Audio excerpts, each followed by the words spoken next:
Hello my ducks, it's Simon here. Welcome back to the Hermit's Cave. So I'm not quite sure when this video is going to go live. I've just been pre-recording a bunch of videos together to space out over the Christmas period.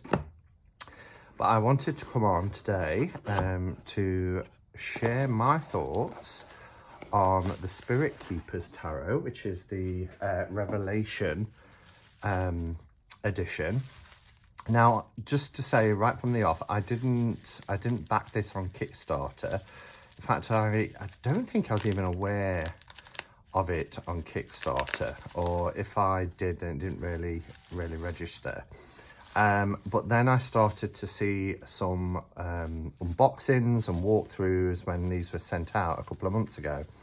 And one in particular, which was Hazel Jane Tarot's channel, I saw her wonderful walkthrough of this deck, and I just thought, do you know what? I think this is a deck that if I don't buy, I'm going to regret not buying it. So it was one of the Christmas presents to myself, this and Bones of Bonestone, and a journal that I'm going to be using next year. Trying to get into it without ripping the bubble wrap, because these make great little pouches to, you know, when I'm sending out decks to people or doing giveaways, they're great for that. But yeah, I will link Sinead's video, Sinead from Hazel Jane Tarot, below, because she did a beautiful walkthrough of this deck. Oh, I got the Hierophant. I know there are some little business card sized cards, and I think, mind you, I saw that image too. But anyway, I really like this, and these can be nice for just popping on your little reading space, or on your altars or something like that. But I love that we've got Buddha as the Hierophant there, so I'm going to pop that there. You get a certificate of authenticity. And wow, this was close. And I believe it's sold out already now. 3,500 decks, and they've all been sold out. So that's incredible. Certificate of authenticity. This certifies the deck number 3330 3507. And it's the first print run. So maybe there'll be more. So the history behind this deck is in 2018, Benabel Wen, the creator, released the Spirit Keepers Tarot, and it was a black and white pen and ink deck. I did have that. It was a deck that I purchased. Excuse me. And then a year later, 2019, there was the Vitruvian edition, which you know, was based on Vitruvia and the sepia tone version, the sepia tone artwork. I didn't get that. And, you know, as I said, I wasn't really planning on getting this until I saw the video. But this is the Revelation edition. And again, it started out as hand-drawn pen and ink illustrations that Benabel then scanned in and used a computer software package to paint the images. And the result is breathtaking. I mean, one thing, oh, this is a magnet. Oh, that's so cool. That's so cool. So we get a magnet. Actually, I believe, if I'm not mistaken, I got a magnet the first time as well. Sorry, I got interrupted by a phone call then. So, yeah, so that's a nice little touch. I have to say, you know, the one thing about Benabel is her attention to detail. And this is a beautiful quality product. Let me just adjust the lighting. So it's just absolutely gorgeous. The intricate detailing, the line work and everything on this is really gorgeous. So it's a lovely matte finish box. This is the side. I love these jewels. These are beautiful.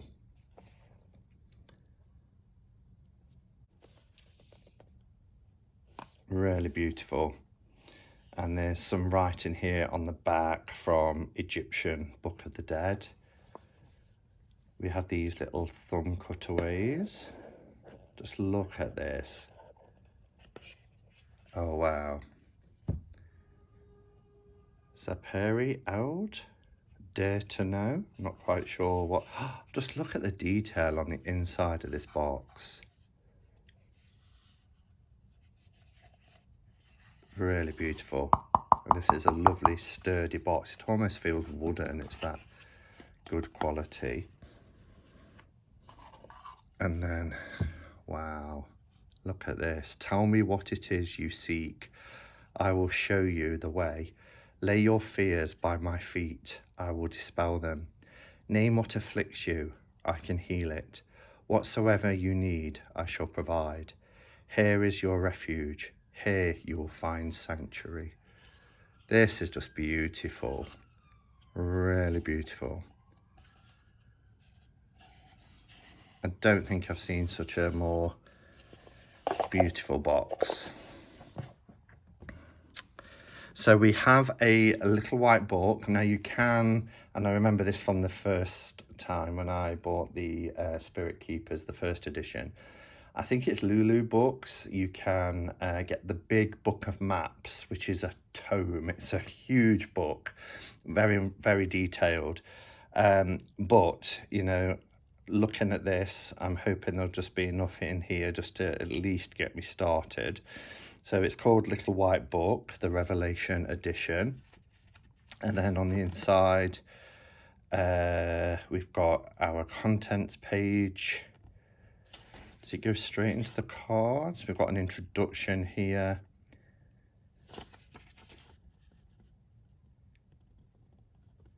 Wow. So there's quite a bit of information. The Keeper, Major Arcana, which is the primordial realm. So we've just got the titles of the cards rather than thumbnail images. And yeah, it looks like we get titles as well. So there's information in here about the cards. Oh, that's interesting. Just jump back. So we get some correspondence here for the court. So we get the Spirit Keepers, we get what they are in the RWS and what they are in Thoth.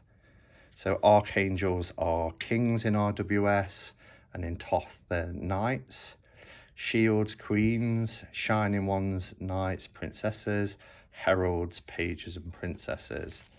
So that's interesting, nice little explanation here.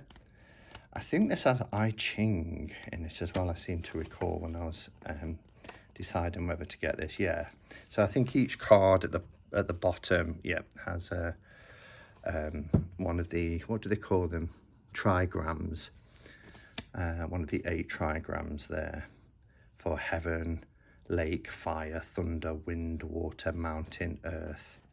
So you get that as a correspondence as well. Now, I know some people, particularly, and I was the same when I got the Spirit Keepers Tarot, can be a little bit overwhelmed by the deck. But, you know, with anything like this, a deck that has quite a lot of esoterica overlaid onto it, I find that, you know, you take what you take.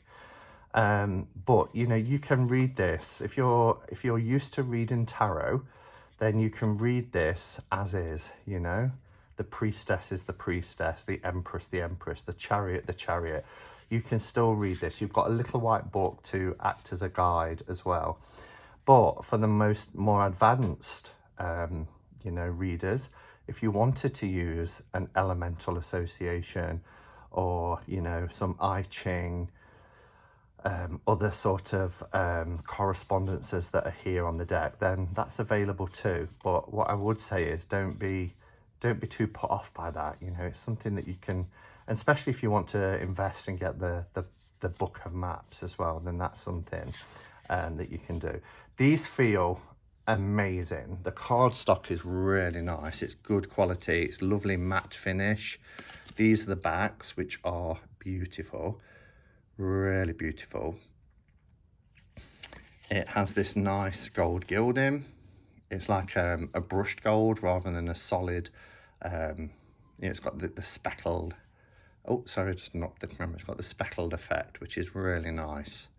Nice finish to it. And there are keywords. You've got your, your Three of Scepters, the politic, the bereaved for the Three of Swords. Looks like these go up in numerical order rather than by suits. So starting with all the aces, etc. Seven of Chalices is the corrupter. So there is that. I mean, you look at that and you can see quite kind of an RWS leaning there, but it's its own system as well, the Spirit Keepers. Okay, so let's have a close-up flip through, as I usually do, and then I'll be back at the end to share my thoughts.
Okay, so I have to say, I much prefer this to Spirit Keeper's Tarot, the original. And not that there's anything wrong with that, but I think by having colour added to it, it seems less busy. And I know a lot of the images have been redrawn by Benabel, but having the colour, and what I love about the colour as well is that it's really subtle. You know, it's so soft, but the effect is breathtakingly beautiful. I mean, look at this image. Just need to readjust the light. Sorry, let's put the light back up a bit. If we look at this image and just see the detailing, how beautiful it is. So this is card 0. So there are these extra cards as well, which are also 0, which, you know, they're akin to the Fool. We have the Seeker, Spirit in Search of Science. And then we have the Initiate, which is Spirit in Search of Experience. And then we have the Keeper, which is Spirit in Petition of Spirit. And they're just gorgeous. Then we go into our Magician card, the Magus, or the Magus, however you want to say it. And at first, I wasn't too sure what I felt about the additional titles, but the more I've just flipped through the deck, the more I really appreciate them.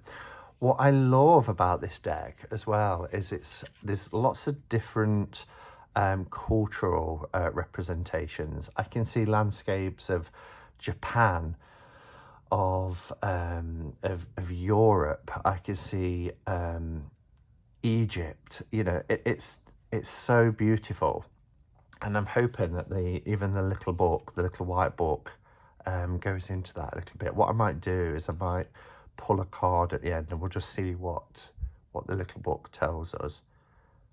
I love the Hierophant card. Just look at like the elephants, and the detailing is just beautiful. And you know, I'm not a huge, having said that, I love Tarot of the Abyss, but I'm not a huge fan of black and white decks. I can find that sometimes I stare at the images and my brain is looking at it and I'm thinking, what am I looking at? But just by adding the colour, it's just giving it so much depth. Look at that sun in the background. I love faces in suns. The Tamed Lion, which is the Force. Hermit of the Mysteries. The detailing is phenomenal. I'll just show you a few more because I've just done the walkthrough. But look at this as well. Passage to Initiation for the Death card, which is titled The Reaper here. The Angel for Temperance. But even though some of the archetypes have been renamed, you can still see this card. I love the split face as well. I think that's beautiful when you think of the Temperance card. The demon instead of the devil. And look at this. We've got the Eye of God here. I forget what nebula what it's called, but the Eye of God. And there's so much to see in the backgrounds of these cards as well as the foregrounds as well. I love this. This is the Moon card, card 18. Gateway to Resurrection. The heart being measured against the feather. The warrior. How beautiful that is. We've got all the astrological associations here. Here for the Last Judgment, we've got the Tree of Life. And then the New World Order. The aces just look beautiful together.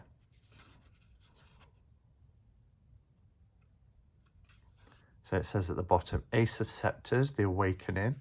Ace of Chalices, the Purifying. Ace of Swords, the Crowning. And Ace of Orbs, the Deepening. So we have scepters, chalices, swords, and orbs. So our wands, cups, swords, and pentacles or coins. Oh, I just love it. I think it is so stunning. Look how beautiful this card is. So beautiful. The Blind Seer. Another beautiful card. So the artwork is absolutely stunning. I love this for the Mason.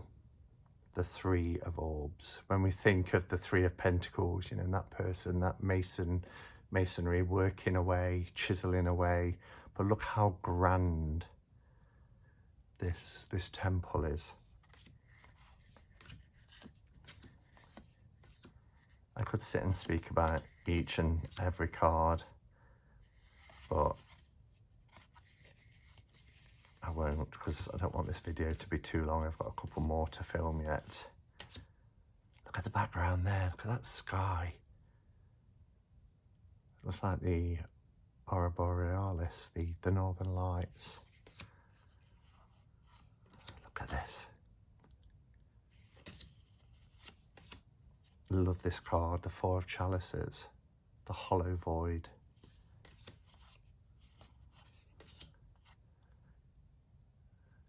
Look at this painted ceiling. It's like the Sistine Chapel. The Hector. It's just beautiful, really beautiful. Let's give it a shuffle. This isn't a deck, even if I could riffle shuffle. The sound of these cards together as well. When I was pulling them apart, it's just, oh, they sound beautiful. It's such a good quality deck.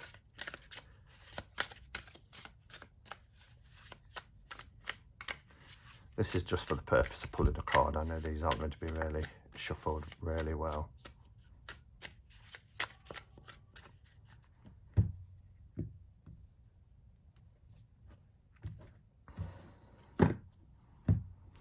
Okay, let's see what the book tells us then. So we've got the Sharpshooter, which is the Eight of Scepters. And look at that. We really get that sense of swift movement. So Eight of Scepters. Just bear with me. Swift movement abounds around you. This is the spirit of marksmanship. Decisive action must be taken now. The Eight of Scepters is a welcomed omen.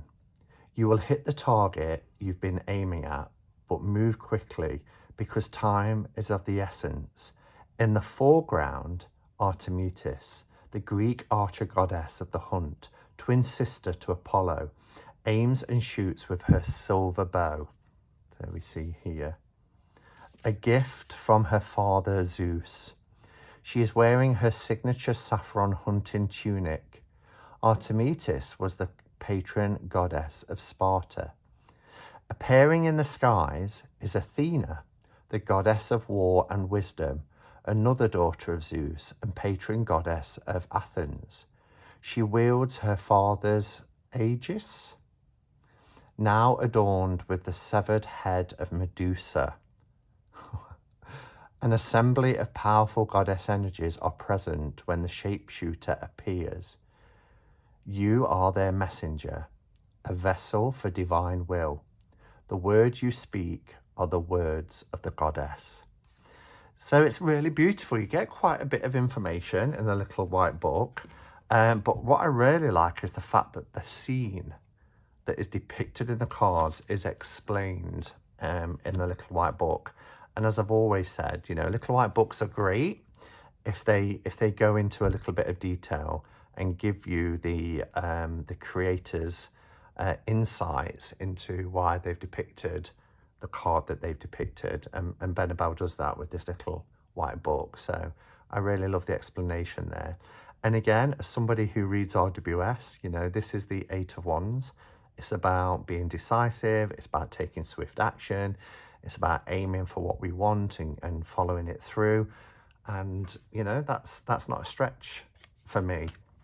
So, yeah, I'm really looking forward to working with the deck. Again, the quality is exceptional.